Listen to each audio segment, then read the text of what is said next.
ដីដែលអត់បានប្លង់នៅឆ្ងាយពីក្រុងភ្នំពេញអត់មានការវិវត្តតោះឥឡូវខ្ញុំសូមណែនាំទីតាំង3កន្លែងជូនពុកម៉ែបងប្អូន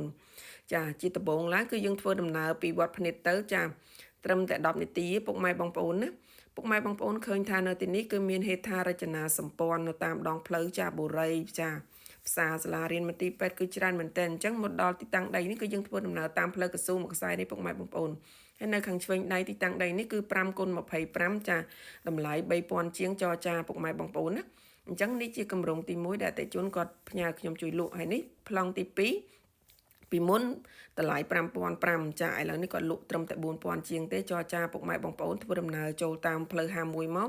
ត្រឹមតែ3នាទីទេចាហេដ្ឋារចនាសម្ព័ន្ធនៅទីនេះគឺល្អមែនតែនពុកម៉ែបងប្អូនទិញភ្លាមចាដឹងថាចំណេញភ្លាមពិសេសចុះពីផ្លូវកស៊ូនេះត្រឹមតែ50ម៉ែត្រទេពុកម៉ែបងប្អូនណានៅក្រោយសាលាអន្តរជាតិរបស់ក្មេងហ្មងអញ្ចឹងសម្រាប់ពុកម៉ែបងប្អូនចង់បានដែលអាជីវកម្មនេះជាទីតាំងទី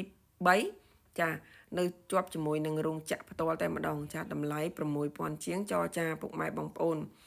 គឺនៅត្រឹមតែ100ម៉ែត្រពីរោងចក្រទេ